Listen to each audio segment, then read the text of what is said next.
It's your boy eBay Fight Predictions in the building, and this is your Dan Hooker versus Jalin Turner breakdown for UFC 290. What a phenomenal fight in the lightweight division. I am super amped for this fight. They're the eBay boys going at it, so it breaks my heart. I do got to make a prediction. This is probably going to be a little more biased prediction here when I'm going to go, and you guys don't listen to me here. It's okay. I'm not going to be mad, but I'm going to be picking Dan Hooker. I'm going to do it to myself again. But, yeah, this is a great fight in the lightweight division. They were supposed to be booked, actually. Let me turn off the, sorry about this. Hold up, y'all. 1 second. I had to turn off the little fan noise that was in the background. That was kind of going a little crazy. But, yeah, like I was saying, Dan Hooker and Jalin Turner were booked, I think, for UFC 2 something. I remember it was like just later this year. Was it 85 or some shit? I think of the Gane and Mr. Gane and Jones card, right? Yeah, this was booked. For UFC 285. So yeah, so now they're running it back. And I love the fight. I love the matchup. It's a really, really good fight. No storyline right here, honestly. Just Jalin Turner trying to move up the rankings after coming off a very competitive loss to Matsu Gamrot. And Dan Hooker just trying to secure his spot and actually get an opportunity to move up the rankings. If I look at the rankings currently, UFC rankings, I will find out that I think Turner's a little ahead of him right now. Yeah, Jalin Turner's number 10 and Dan Hooker's number 11. So yeah, some decent move up for Dan if he wins that fight. But yeah, besides that, let's talk about the tail of the tape. Dan Hooker comes with a record of 22-12, fighting out of New Zealand, age 33, a height of 6 foot, and reached 75.5. Both guys, some of the taller guys in the lightweight division, mind you that. Jalin Turner comes with a record of 13-6. He's fighting out of California, age 28, a height of 6'3", and reached 75.5. So exact same reach, which is kind of dope. I think that's actually kind of cool, but hey, it is what it is. So stylistically, I was talking to one of my friends about it, and he was telling me, like, how are you going to convince yourself that Dan Hooker has a chance in this fight? I think any man has a chance. I've always said that.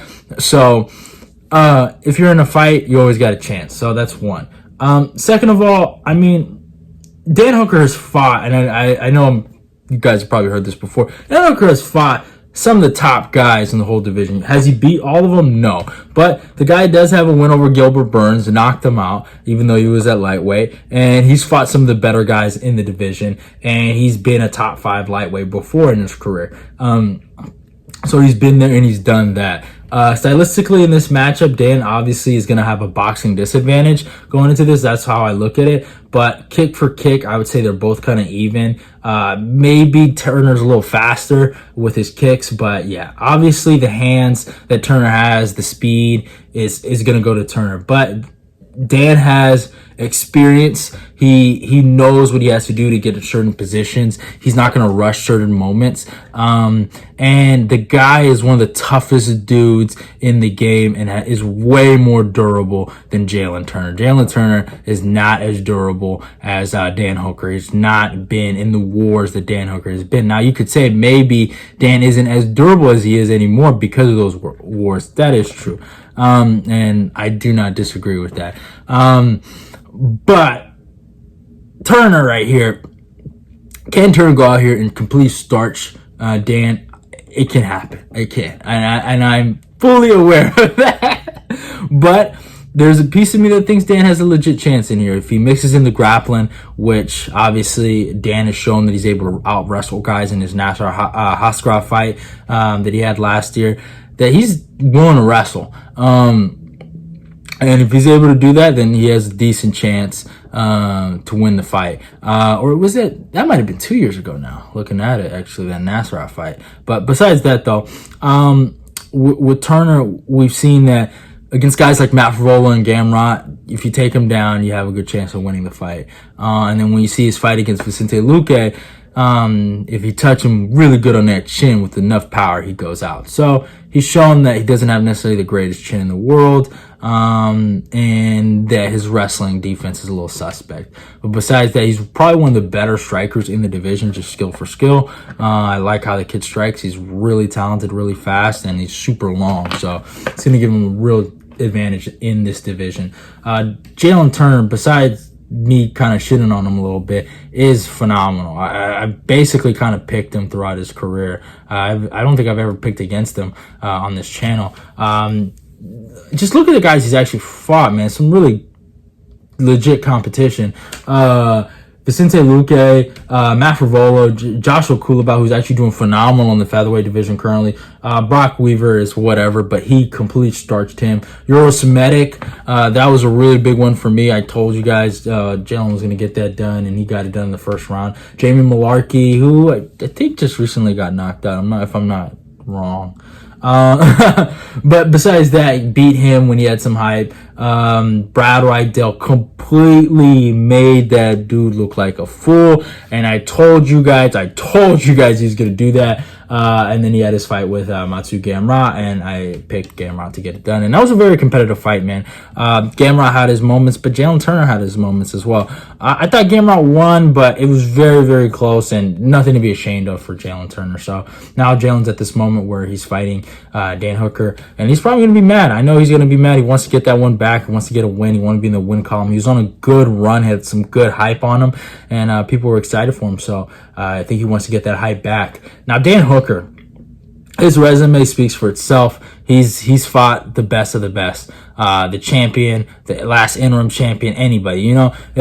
He has wins over Claudio Puelles, fought Arnold Allen, Islam Makhachev, Nasser Haskarov, Michael Chandler, Dustin Poirier, Paul Felder, Aya Quinta, James Vick, Edson Barboza, Gilbert Burns, Jim Miller, Mark Dukeski, Ross Pearson, Jason Knight, Yair Rodriguez. He has fought who's of this division, even at featherweight too. Now, has he beat everyone? No. His best one is probably the Gilbert Burns one, and second one is probably Paul Felder, and then Aya Quinta at number 3 probably. Are those guys the greatest guys in the world? Probably not, but still, I mean, Gilbert Burns is one of the best guys in the world, but obviously Aya Quinta and Paul Felder both have retired and are done with fighting, but Dan Hooker in his last fight, you know, had shown some real improvement in his defense. Obviously, Claudio Puelles is not a good striker at all, so it's probably not the best judgment call, but it looked like he had good distance management. It looked like he wasn't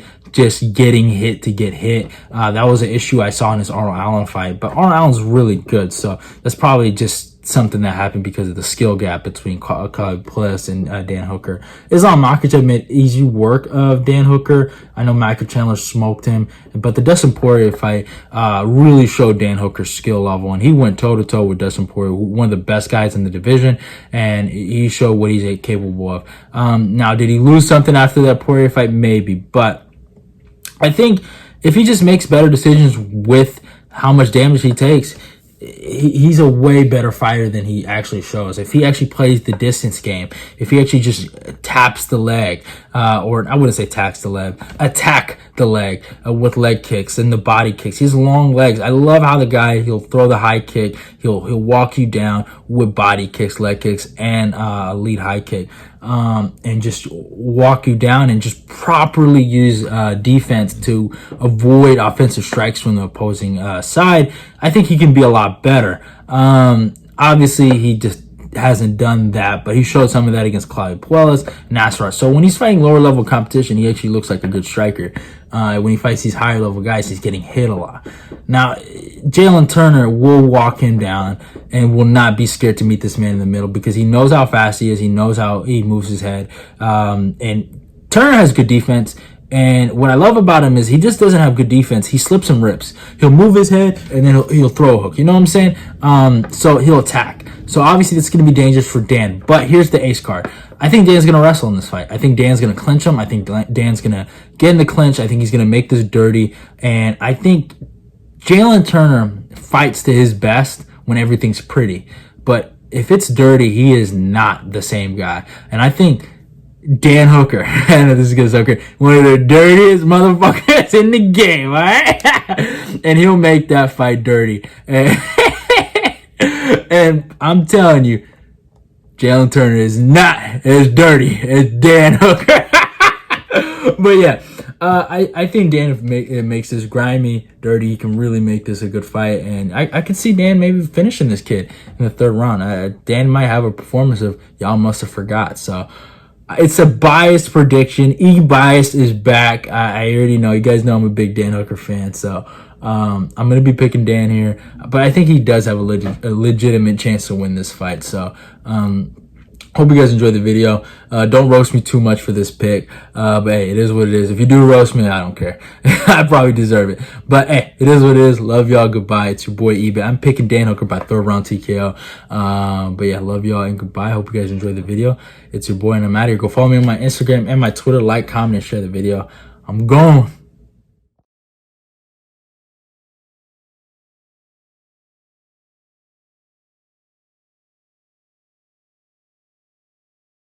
Fight anyone. I'm going to fight them all.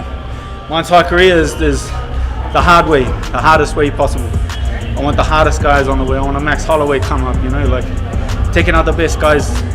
I don't want to cherry pick to get to the title. I want to, once I win that, you know, it's going to be because I entered, not because I